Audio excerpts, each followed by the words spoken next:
아하시아의 어머니 아달랴가 그의 아들이 죽은 것을 보고 일어나 왕의 자손을 모두 멸절하였으나 요람 왕의 딸 아하시아의 누이 여호세바가 아하시아의 아들 요아스를 왕자들이 죽임을 당하는 중에서 빼내어 그와 그의 유모를 침실에 숨겨 아달랴를 피하여 죽임을 당하지 아니하게 한지라.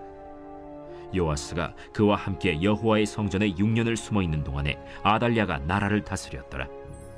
7째 해에 여호야다가 사람을 보내 가리 사람의 백부장들과 호위병의 백부장들을 불러 데리고 여호와의 성전으로 들어가서 그들과 언약을 맺고 그들에게 여호와의 성전에서 맹세하게 한 후에 왕자를 그들에게 보이고 명령하여 이르되, 너희가 행할 것이 이러하니 안식일에 들어온 너희 중 3분의 1은 왕궁을 주의하여 지키고 3분의 1은 수능문에 있고 3분의 1은 호위대 뒤에 있는 문에 있어서 이와 같이 왕궁을 주의하여 지키고 안식일에 나가는 너희 중 2대는 여호와의 성전을 주의하여 지켜 왕을 호위하되 너희는 각각 손에 무기를 잡고 왕을 호위하며 너희 대열을 침범하는 모든 자는 죽이고 왕이 출입할 때 시할지니라.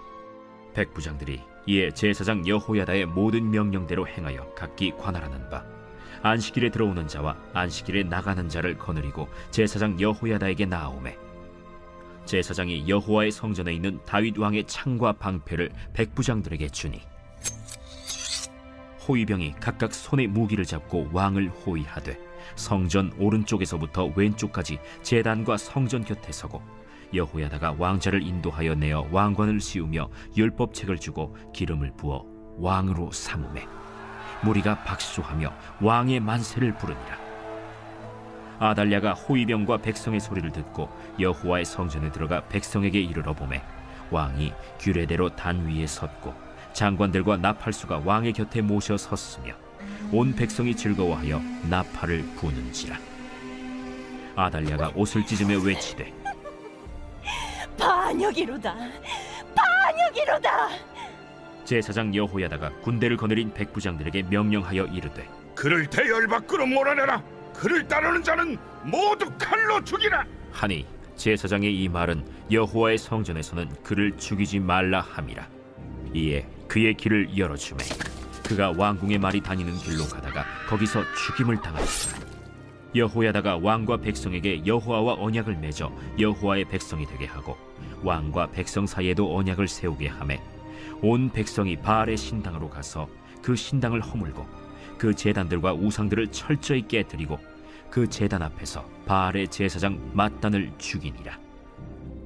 제사장이 관리들을 세워 여호와의 성전을 수직하게 하고 또 백부장들과 가리 사람과 호위병과 온 백성을 거느리고 왕을 인도하여 여호와의 성전에서 내려와 호위병의 문길을 통하여 왕궁에 이르매 그가 왕의 왕좌에 앉으니 온 백성이 즐거워하고 온 성이 평안하더라. 아달랴를 무리가 왕궁에서 칼로 죽였더라. 요아스가 왕이 될 때 나이가 7세였더라.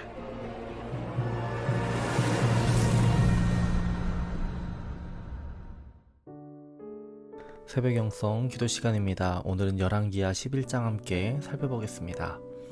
열왕기하 10장은 북이스라엘의 이야기였다면 열왕기하 11장은 남유다의 이야기입니다.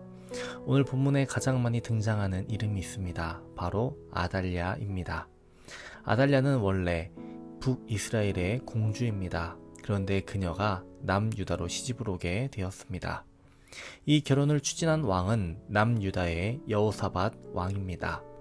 이 여호사밧이라는 왕은 처음에는 하나님을 따르는 왕이었지만 북이스라엘의 아합 왕을 부러워했고 그러한 부국강병을 꿈꾸며 북이스라엘의 공주를 며느리로 삼게 됩니다. 북이스라엘의 공주 아달랴는 처음에는 조용히 지냈습니다. 그녀의 남편 남유다 여호람 그리고 그녀의 아들 아하시아에게 영향을 끼쳤고 그들은 모두 그녀의 뜻대로 행했습니다. 뿐만 아니라 아하시아의 동생들도 모두 그녀의 뜻대로 행했던 것으로 보입니다. 모든 것이 이 아달랴가 생각한 대로 흘러간 것이죠. 그런데 문제가 생겼습니다. 그녀의 계획에 차질이 생겼습니다. 열왕기하 9장에서 예후가 아달랴의 아들 아하시아를 죽였습니다. 그리고 열왕기하 10장에서는 아하시아의 동생들 모두를 이 예후가 죽였습니다. 그녀의 전부라고 생각한 아하시아 그리고 아하시아의 동생들이 죽었습니다. 그녀의 계획, 그녀의 뜻대로 되지 않게 되었습니다. 아하시아나 그의 동생들은 자기 말을 잘 듣는 허수아비들이었지만 지금 남아있는 손자들은 아직도 하나님을 철저하게 믿는 제사장들이나 신하들의 영향을 받을 수 있다라고 생각을 했습니다. 그리고 손자 중에서 누군가가 왕이 되려고 하면 이 나라는 다시 여호와 하나님을 섬기게 될 것이라고 생각한 것입니다. 그래서 아달랴는 자기 부하를 시켜서 왕족 중에서 청소년에서부터 어린 아기에 이르기까지 다윗의 자손을 모두 죽이게 합니다. 아달랴의 이러한 행위의 배후에는 다윗의 자손 가운데서 메시아를 나시게 함으로 그를 통하여 인류를 구원하시려는 하나님의 구속의 계획을 회방하려는 사단의 관계가 숨어 있는 것입니다. 사단은 하나님의 구속사가 시작된 이후로 끊임없이 하나님의 구속 계획을 방해해 왔습니다. 그리고 아달랴가 다윗의 씨를 진멸하라는 것도 그러한 사단의 관계 중 하나인 것입니다. 이렇게 아달랴는 6년 동안 왕으로서 남유다를 통치합니다.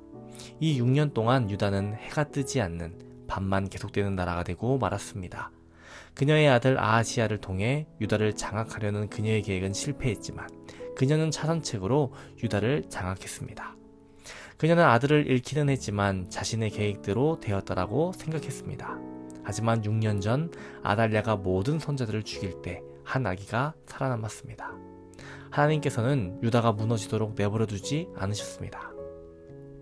하나님께서는 한 사람의 마음을 움직이게 하셨고 아하시아의 누이 여호세바가 아하시아의 아들 요아스를 숨기게 했습니다. 만일 아달랴의 악한 의도가 실제로 이루어졌다면 어떻게 되었겠습니까? 단 한 사람도 남지 않았습니다. 하나님께서 다윗에게 주신 약속, 그 약속이 깨어지고 말았을 겁니다. 하지만 하나님께서는 한 아기를 살아남게 하셨고 6년 후에 요아스가 제사장 여호야다의 도움으로 왕위에 오르게 함으로써 다윗 왕권을 다시 회복시키십니다. 그리고 결국에는 다윗의 자손 가운데에서 그리스도께서 나심으로 하나님의 인류 구속 계획은 성취됩니다. 아달랴가 국가를 통치하기 시작했을 때 하나님께서는 그 즉시 역사에 간섭하셔서 여호야다로 하여금 아달랴를 몰아내게 하실 수도 있으셨을 겁니다. 하지만 하나님께서는 6년이라는 시간 동안 준비하게 하셨습니다. 또 이 시간 동안 자신들의 행위가 어떠했는지를 돌아보게 하셨습니다. 아달랴의 통치가 1년, 2년 계속되는 것을 보면서 어떤 생각을 했을까요? 총 6년의 시간 동안 여호야다와 여호세바가 얼마나 인내했을까요? 조마조마 숨을 죽이며 뼈를 깎는 심정으로 버텼을 겁니다. 또 언제 하나님의 때가 올지 그때를 기다리며 기도했을 겁니다. 남유다에 그리고 이들에게 시련이 닥쳤습니다. 그리고 이들은 하나님의 때를 기다리며 하나님을 바라보며 그 기간을 견뎌냈습니다. 그리고 이들은 다윗의 자손이 다시 왕위에 오르는 다윗 언약의 회복을 보았습니다. 오늘 본문을 통해 우리가 깨닫게 되는 것은 하나님의 구속 계획은 어떤 방해와 시련 속에서도 결코 실패하지 않는다라는 것입니다. 아달랴의 악한 계획과 남유다의 6년간의 어둠은 하나님께서 준비하신 빛을 막을 수 없었습니다. 여호야다와 여호세바처럼 우리가 처한 상황이 아무리 절망적이고 하나님의 때가 더디게 느껴진다 하더라도 결코 포기하지 말고 인내하며 하나님의 때를 기다리는 저와 여러분 되시기를 주님의 이름으로 축원합니다. 오늘의 공동기도 제목은 교회를 위한 기도입니다. 교회의 부흥과 영적 회복을 위해서 기도해 주시기 바랍니다. 이 땅의 교회가 복음으로 돌아가기를 기도해 주시기 바랍니다. 선교와 전도의 문이 활짝 열리기를 기도해 주시기 바랍니다. 기도하겠습니다. 사랑과 은혜가 충만하신 하나님 아버지, 아달랴의 악한 계획 속에서도 요아스를 지키시고 여호야다와 여호세바를 통해 하나님의 뜻을 이루어 가신 것처럼 우리 각자의 삶 속에서도 하나님의 계획이 항상 이루어짐을 믿습니다. 우리가 때로는 어둠과 절망 가운데 놓여 있다 할지라도 하나님의 때와 하나님의 방법을 신뢰하며 인내하며 살아갈 수 있도록 도와주옵소서. 오늘은 교회를 위해 기도합니다. 주님의 교회가 주님의 은혜로 교회가 부흥되게 해주시고 영적으로 세워지게 하여 주옵소서. 이 땅의 모든 교회가 진정한 복음의 말씀으로 돌아가게 하여 주옵소서. 선교와 전도의 문이 활짝 열려 많은 이들이 주님께로 돌아오게 하여 주옵소서. 담임 목사님 사역 가운데 늘 함께 하여 주시옵시고 영육간의 강건함을 더하여 주옵소서. 바쁜 사역 속에서도 주님의 은혜로 늘 새 힘을 얻게 하여 주옵소서. 목사님의 말씀을 통해 병든 자가 치유되고 상한 마음이 회복되며 영적으로 어두웠던 이들이 빛을 보게 되는 놀라운 기적의 역사를 경험케 하여 주옵소서. 질병으로 고통받는 성도들 위해 기도합니다. 암과 싸우고 있는 이영숙 권사님, 박재순 권사님, 김세영 권사님, 유은영 권사님, 오유미 집사님, 황윤호 집사님, 박서연 청년, 유겸민 청년에게 치유의 빛을 비춰주옵소서. 우울증과 공황장애, 불면증을 겪는 성도들에게 기쁨과 평안을 부어주옵소서.